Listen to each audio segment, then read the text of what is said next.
Hey, what's up, everybody? Perps, Driven Live Sports, and I'm back here for another NBA video. So, today, NBA news, I'm bringing you guys on news for the NBA Finals. So, Klay does have a hamstring strain. He got the MRI last night, but the team's optimistic that he will play. And Klay, I'm pretty sure, will try to play no matter what the situation is. So, that situation is not very worrisome. I think I told you guys yesterday that Kevon Looney has a...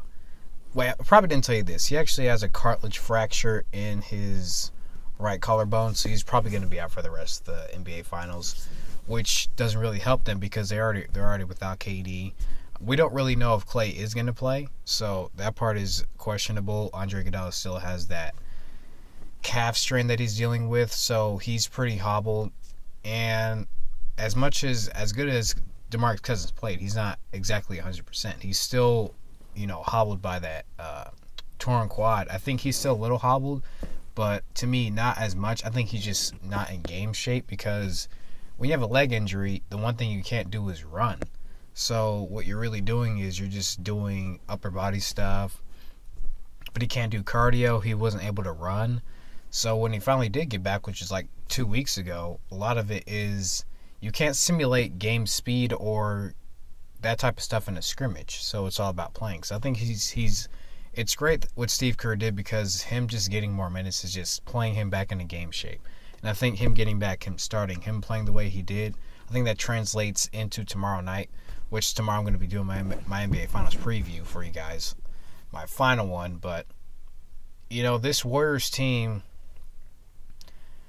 it as bad as it looks, I'm truly really not worried because I think Steph Curry will actually step up. And I think that because there's all this outside noise, there's all this stuff going on. There's a lot of people in the media saying that, this Warriors team, the way they're built, they can't take any more losses. And, of course, that may be true because, really, they're a team that's made up of top-heavy. They're really a top-heavy team. And even though their guys do step up, like a Kevon Looney now, he's out. So you're missing that. The thing I do like is that they have an Andrew Bogut. They do have a Jordan Bell, to me, who I think is an underrated part of what they do, really, just because he's got good feet. He's undersized, but he's actually the same height as Kevon Looney. He's much faster. He's more explosive. And I think he sees more minutes because he's going to have to play. What Steve Kerr did that I like is that he's really throwing guys in. He's got to throw more. He's probably going to throw guys in because at this point, there's not much you can lose. And as much as Vegas, I think, is favoring Golden State to win Game 3, probably Game 4, and the whole series, I'm pretty sure everybody's not favoring Golden State. And a lot of it is playing into what you see in front of you. People are more of a recency bias type of thing, which me, I'm not really. I kind of tend to go with, what I've seen already. And Golden State to me has... They have too much experience just to kind of I think bow out. It's a really tough situation because they're just losing people as they go. It's crazy. This whole they came into the playoffs healthy and then gradually just injuries came. Steph Curry, Klay had the ankles and then they got fined. Kevin Durant goes out with the calf strain, then Andre Iguodala goes out with the calf strain. But before that, it was DeMarcus Cousins who went down with the torn quad. So it seems that every round or every type of things are just flying at them. And the fact that they won Game 2, which people are like kind of skeptical because they didn't score in the last 5 minutes except for once. But here's why I don't think that Toronto's probably going to win, except probably in Toronto for Game 5. If you have to play a middle school defense to beat a Warriors team, you're in trouble. A box and one, like I said, it's a JV high school team defense and it's a middle school defense that you use on a tall kid, like a 6'2" kid when he's in middle school, a 6'5" kid, 6'6" kid back in high school, because those guys play the post. To me, their defense is in trouble because in basketball, you have to be able to play one-on-one defense. And Steph Curry's so good because in pick and roll, he just exposes defense. He exposes coverages. He knows where to get the pass off. He knows how to include the roll men. Steph Curry and Draymond Green in pick and roll is deadly. And they're making sure that Steph Curry doesn't get in pick and roll situations, because as soon as that happens, even though people are stepping up, Steph Curry knows exactly what to do in those actions. They are literally playing a middle school defense to make sure Steph Curry does not get the ball. They are in trouble. I don't understand why people are kind of not getting this. People are saying, well, Toronto should lose. Yes, you should. To revert to something that is used in middle school, that means you really have no answer for Steph Curry. And I think if Toronto really comes out with that again, then the Warriors are probably going to be practicing for this today, because I don't think they practiced yesterday since they got back from Toronto. But they will definitely be practicing for that today, I think, looking at different looks that they can exploit. And one thing that I do know is that even though boxing one, to me, it's great, I think it's not a bad idea, even though, like I said, it's middle school, so it's kind of like you're playing. It's kind of laughable. It's kind of embarrassing, but it is what it is. Yes, you can screen for Steph Curry, but that means that other guy on the other corner can probably come up, and then that guy fills in that corner. So because like a boxing one, it's like, the paint, it's a rectangle. So there's a guy here, there's a guy here in the paint. On the other side, there's a guy here. And then the guy, Steph Curry's always above the three-point arc, so he's right up here. There's a guy always right here guarding him. So if you set a screen for Steph Curry and he backs, well, then there's probably a guy who can come in and take Steph Curry.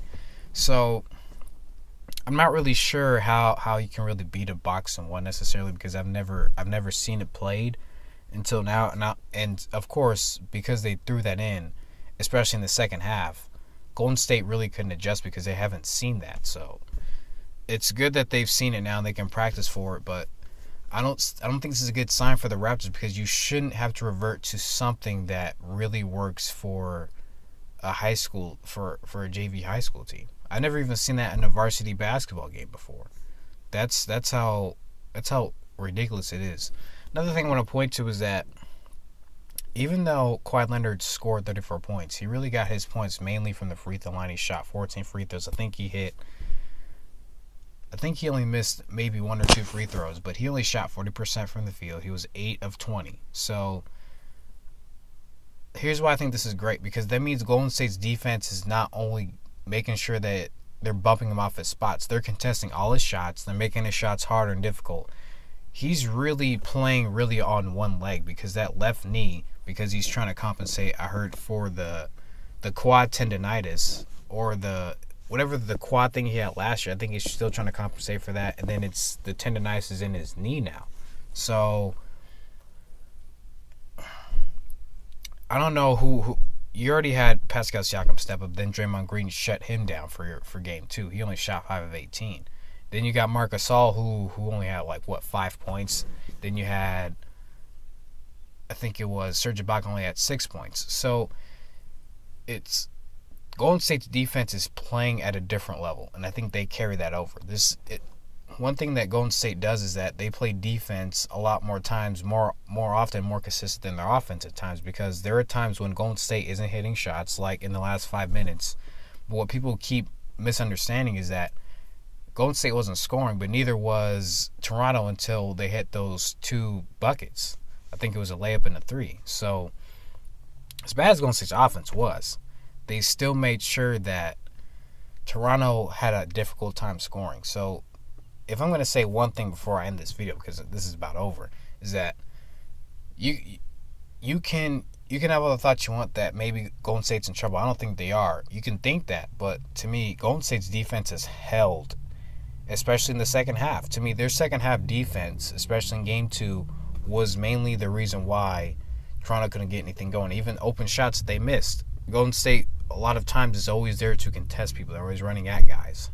Golden State's an excellent defensive team still, because of the communication, because of the personnel that they have. Switch heavy, but it's such a great system that they run. They're still going to have Andre Iguodala. I think he plays in Game 3. There haven't been any other results except that his calf is still sore. It's still lingering. Kevin Durant, by the way, is not going to play in Game 3. It's probably going to play in Game 4. That's the likelihood. Right, Steph Curry, he's going to get a lot of fluids. I think because they're practicing today, I just have all the confidence in the world in Golden State. I have no worries about them. I think they're going to really pull this series out. I think they're probably going to win in 6 games. They're probably not going to win Game 5 in Toronto, But you can't throw it past them because they were without Kevin Durant for Game 6 in Houston. They won that game against all odds. Golden State is a team that can really do things when you don't believe that they can, because they just have all the confidence. They have the belief that they can do it. It's a team that is so well constructed, a team that is so well put together, a team that is really close. No matter what people are saying, what people are thinking, they have confidence in each other. So I think they can pull this out.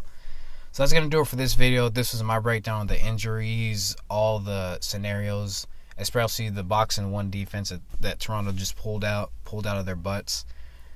But if you have to revert to that because you can't play one-on-one defense, then you're in trouble.